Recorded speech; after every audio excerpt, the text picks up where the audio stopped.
champ qui est labouré, il n'y a pas meilleure place pour la vigne de prendre.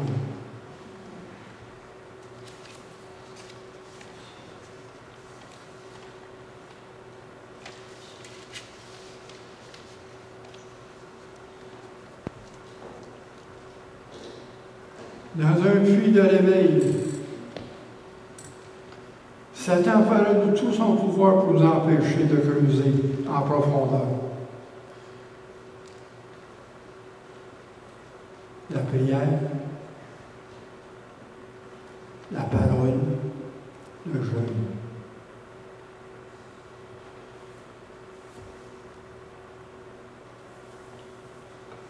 Parce qu'il va tout le temps envoyer l'opposition.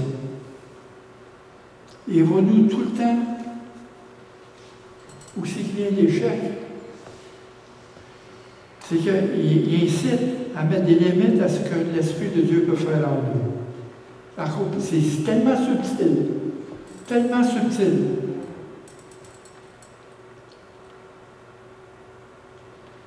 qui peut inciter à mettre des limites à ce que l'Esprit de Dieu peut faire. Il faut persister à creuser en profondeur. Il ne faut pas arrêter.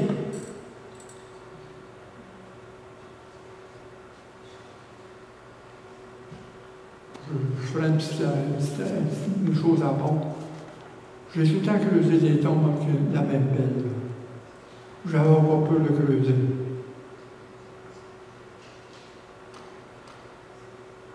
Je m'appelle, ça fait 50 ans que je l'appelle ça ma pelle sanctifiée. J'ai creusé avec une pelle pendant quasiment 20 ans des tombes. Jusque-là.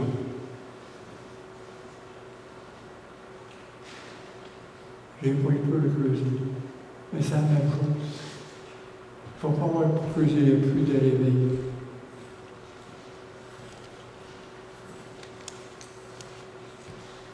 Le torrent d'eau, comme dans Ézéchiel 47, l'eau qui sort du temple, qu'est-ce qui est arrivé?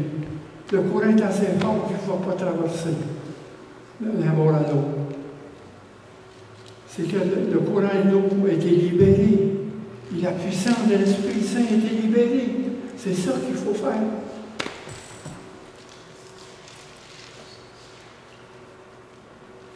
Puis, il faut être, nous, des filles d'une profonde dévotion en nous, d'une profonde dévotion devant Dieu.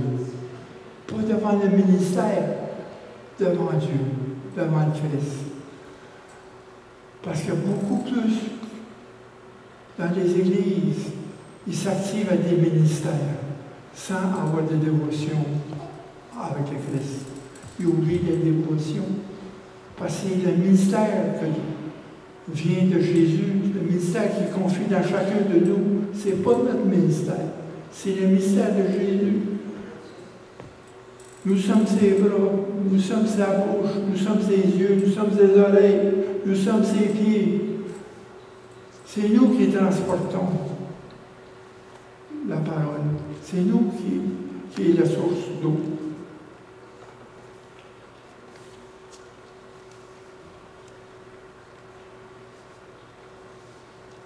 Puis, c'est que aussi, c'est que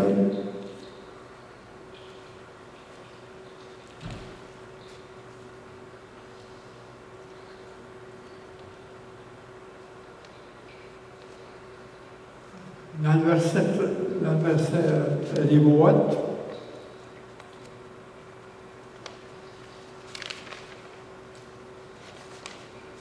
au verset 22, il dit, « Se transporta de là et creusa un autre puits, pour lequel on ne chercha pas de querelle.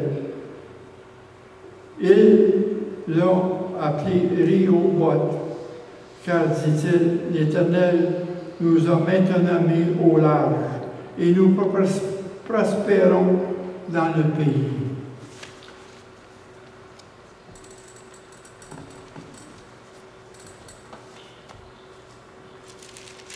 Dans Genèse, chapitre 15,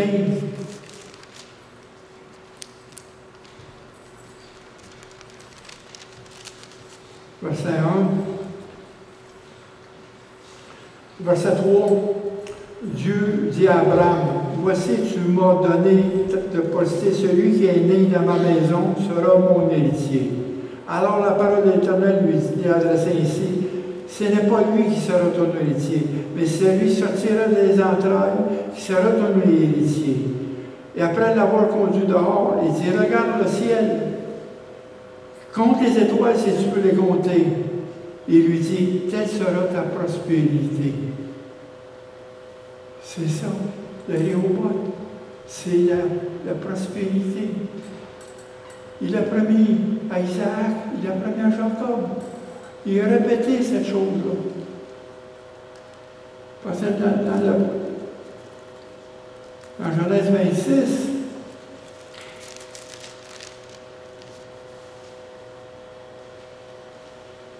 au verset 3 et 4, je serai avec toi et je te bénirai et je te donnerai tous ces contrées à toi et ta postérité. Je te tiendrai le serment que j'ai fait à Abraham, ton père. Je multiplierai ta prospérité comme les étoiles du ciel. La même chose que dit Abraham. Je te donnerai ta postérité, toutes ces contrées, et toutes les nations de la terre seront bénies dans ta postérité.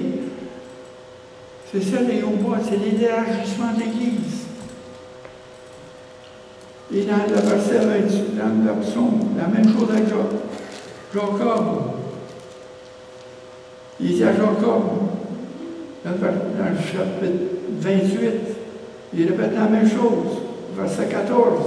Ta postérité sera la poussière de la terre, et tu étendras à l'Occident et de l'Orient, au Centurion et au Midi. Toutes les familles de la terre seront bénies en toi, en ta prospérité. C'est là, c'est ça. Et dans Isaïe 54, voilà la prospérité d'Abraham. Il dit au verset 2, Isaïe 54, élargis l'espace de ta tente. Qu'on déploie les ouvertures de ta demeure. Ne retiens pas, allonge les cordages, affermis les pieux, car tu répandras à droite et à gauche, ta postérité envahiront les nations et peupleront les villes désertes. C'est ça l'élargissement.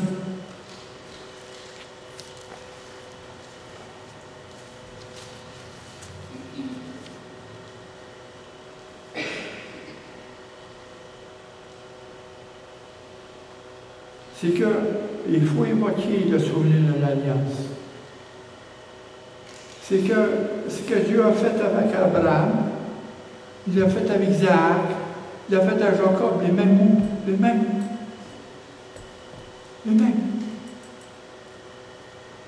On voit la fidélité de Dieu à travers les générations. Parce qu'avant nous, il y a eu des pères spirituels qui ont passé avant nous, qui ont prié pour nous. Et leur bénédiction retombe sur nous.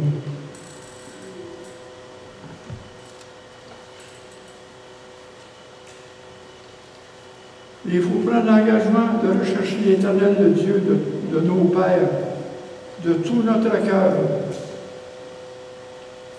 L'alliance de nos pères spirituels avec Dieu. Un appel qui est bien plus puissant que la prière. Il faut rappeler à Dieu l'alliance, ses promesses. C'est plus fort que la prière. Les choses sont promises. Dieu est fidèle. La fidélité de Dieu.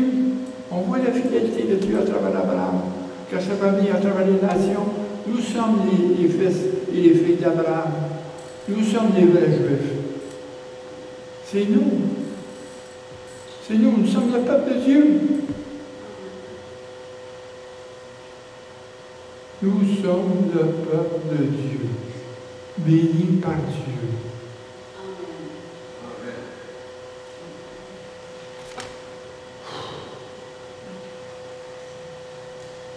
C'est puissant.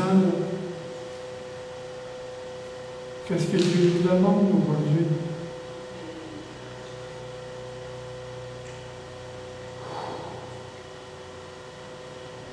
C'est gros.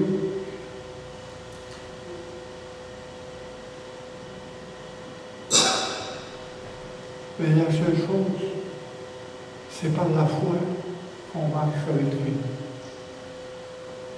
Simplement la foi. Laisse-moi faire des œuvres. Gardez la foi. Je vais mettre les œuvres, je vais mettre les œuvres que j'ai créées en vous. Comme disait Éphésiens, chapitre 2. Les œuvres que j'ai créées en vous. Il a créé des œuvres en nous. Ce n'est pas nos œuvres.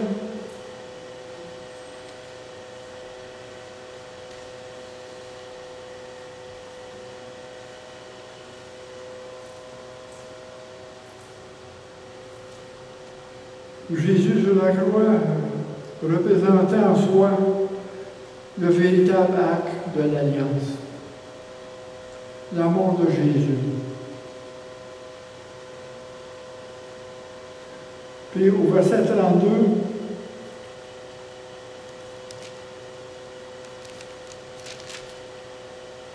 dans Genèse 26,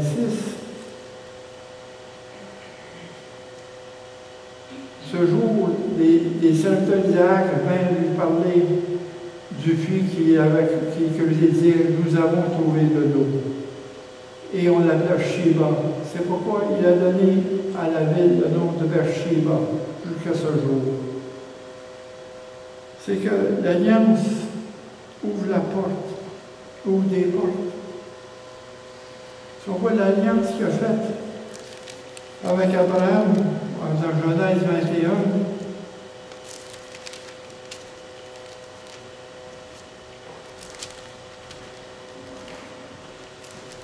verset 22.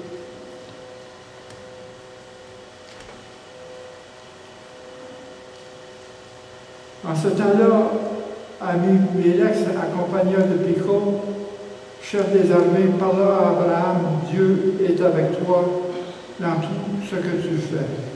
Je jure maintenant ici que le nom de Dieu, que tu ne tromperas ni moi, ni mes enfants, ni mes petits-enfants. Il sera pour moi et le pays où tu séjournes la même bienveillance que j'ai eue avec toi. Abraham a dit, je jure.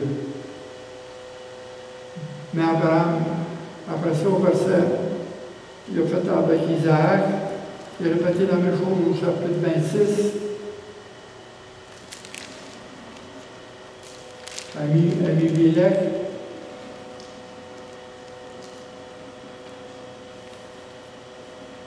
Alors Isaac, son père, lui dit, approche donc, baise mon fils. Oh, non, excusez. Abimelech vient de Guérard après lui, avec Ahuzad, son ami, et Pichol, chef de son armée. Isaac leur dit, pourquoi venez-vous vers moi, puisque vous m'haïssez et que vous m'avez renvoyé de chez vous? Ils lui répondirent, nous voyons l'Éternel est avec toi, c'est pourquoi nous disons qu'il y a un serment entre nous et toi, que nous faisons alliance avec toi. Jure que tu ne feras aucun mal, de même que tu ne t'avons point maltraité, et que nous t'avons fait seulement du bien, et que nous t'avons laissé partir en paix, et que tu es béni de l'Éternel. Isaac fit un festin, ils mangeaient les bœufs, ils se levèrent de bon matin, et se lièrent l'un à l'autre avec un serment. Il laissa partir, il les guida en paix. Au-dessus, encore là, après ça, ils ont trouvé d'autres sources d'eau. Parce que l'alliance ouvre des portes.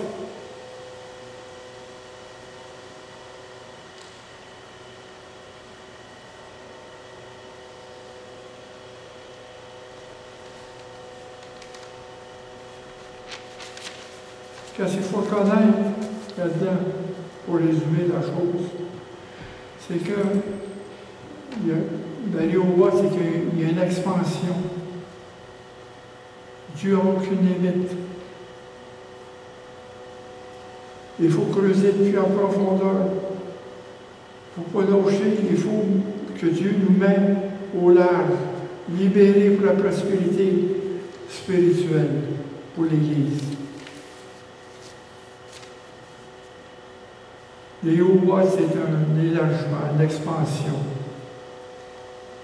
Mis au large, une source d'eau dans des terres arides.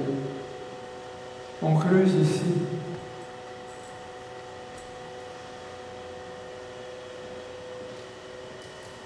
On a trouvé notre place vis-à-vis de Dieu.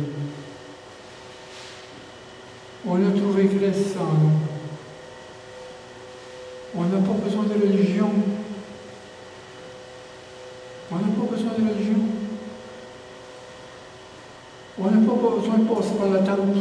On n'a pas besoin de passer par l'Église institutionnelle. Christ et l'Église, c'est son corps. Il n'y a pas d'interférence entre nous et le Christ. Aucune interférence. Aucun homme se met entre nous et lui. Aucun homme nous dit de marcher par la foi. Aucun homme. Il n'y a personne. Quand on est depuis longtemps, hors de l'Église, point de salut, c'est le plus pire mensonge qu'il y a pas à avoir.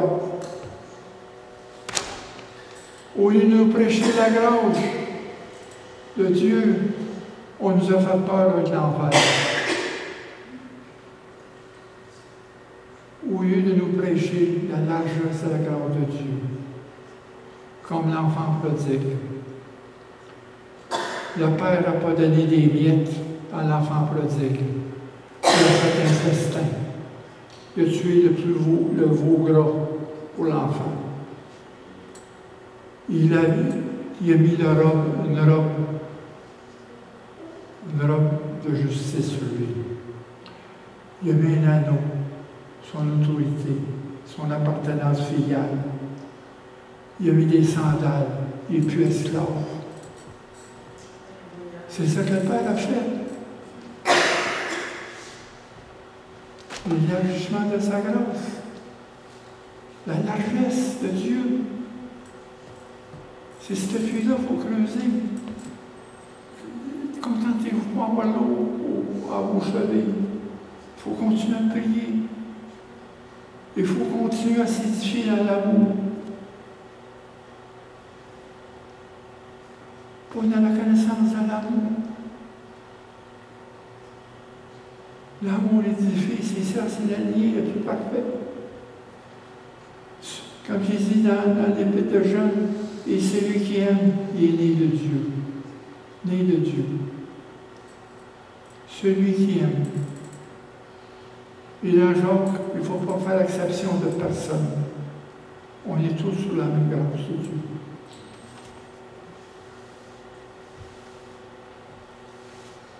Seigneur,